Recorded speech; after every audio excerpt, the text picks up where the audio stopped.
Thank you. Hello, everyone. So I'm Dr. Neha Chandarana. I'm based at the University of Bristol. I'm one of the co-investigators of the Ignite Network Plus.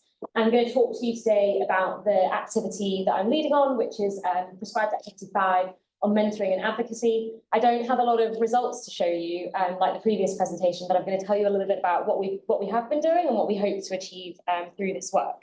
So. And I just also want to acknowledge colleagues that have worked on this. We're working with also a consultant on this work, Jess Woodsford. I'll tell you a little bit about what we're going to do, and then our contact details will be later in case you are intrigued and want to use this too. So the aims for us of this prescribed activity were to support career advancement, facilitate networking, and develop a community of researchers in energy across academia and industry, particularly focusing on early career and also individuals from underrepresented groups. So through this prescribed activity, the benefits that we want to deliver to the people that participate is that they broaden their connections and get to know others who are doing research in energy, be that in academia or industry, that they get to hear diverse perspectives because we're all working in slightly different areas, people at different career stages and so on, to increase their accountability. And I'll come back to this in a moment when I tell you about the approach that we've taken on this prescribed activity.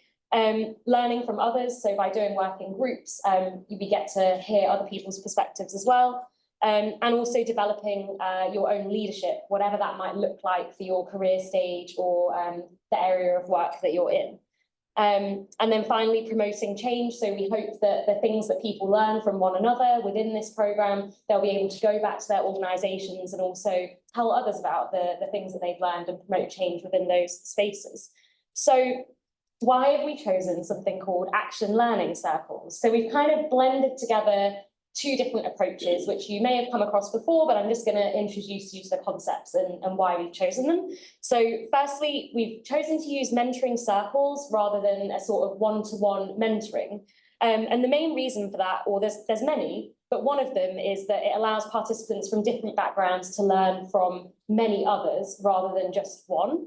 And that allows them to combine their knowledge and experience because, of course, they're going to be from different, some of them are from academia, some of them are from industry, different parts of the energy sector as well. But in addition to that, we know that using a circle approach increases accountability. So the likelihood that everyone shows up to that meeting and does the actions that they said they were going to do, it's very helpful to have a group setting for that.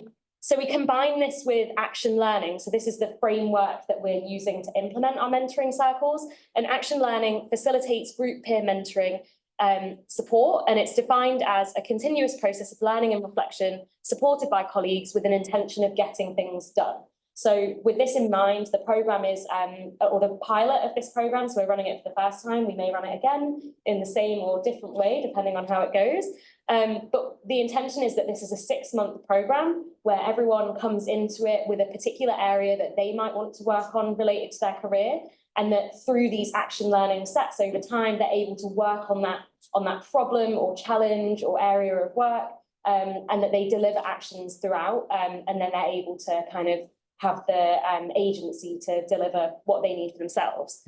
So the action learning process in this pilot study involves all of the participants with, so they're separated into groups, different circles, and each one of those has a facilitator, and each of those groups kind of operates on their own, so they're setting up their own meetings, but the idea is that they'll meet on a regular basis for between 1 and 2 hours as a group with their facilitator. In each of those sessions, participants will take it in turns to share a problem or challenge that they're currently facing or that they would like some support with. And then what we do is the rest of the set, we'll firstly listen to them. So we give them a couple of minutes uninterrupted to explain what it is that they want to work on. And then we ask them insightful, open questions. So it's really important that we ask open questions rather than closed questions. We refrain from giving advice or opinions, as tempting as it can sometimes be, and we help that individual to figure out for themselves what action they might want to take, or what more information they might want to find out about the situation before deciding what action to take. The facilitator also joins in with this part and can also ask questions, but they won't be sharing a problem or challenge of their own. After this round of questioning, the problem sharer will summarise the actions that they would like to take, and then in the next sessions, they might choose to update us on how they got on with that. And that's kind of how we go. So in different meetings, everybody might be sharing a problem. There might be something that we decide is really important and we want to give that person space to use all of the time. But that's something for each group to kind of decide amongst themselves. And the set facilitator, of course, contributes to that questioning, but they're also there to help us keep time and support the rest of us to make sure that we are making open inquiry and not asking closed questions or being too tempted to give advice. So that's kind of the idea of each one. For our pilot programme, this is a rough timeline. So we had expressions of interest from people, and then they were able to make a full sort of application, if you like, to explain why they wanted to participate in this process. And then we then looked at the information that people had provided to us about what kind of support they might want, what kind of individuals they might want to connect with. And then people were put into circles or groups and introduced to one another. And Jess Woodsford, who I mentioned earlier, also delivered some training, which all of the participants and facilitators were invited to attend, so that they could learn a little bit about what action learning is and kind of. They had a longer version of what I just explained to you on the previous slide on kind of how to navigate this process. We're, of course, completing evaluation on this activity as well. So all of the participants and facilitators are requested to complete a very quick sort of Microsoft form after each of their sessions so that we can learn a little bit about what's going well, what might not be going as well. And we're hoping also to bring everyone together at some point in person to actually meet. A lot of us are kind of spread out everywhere, bless you. So yeah, we're hoping to bring everyone together and do a full evaluation afterwards.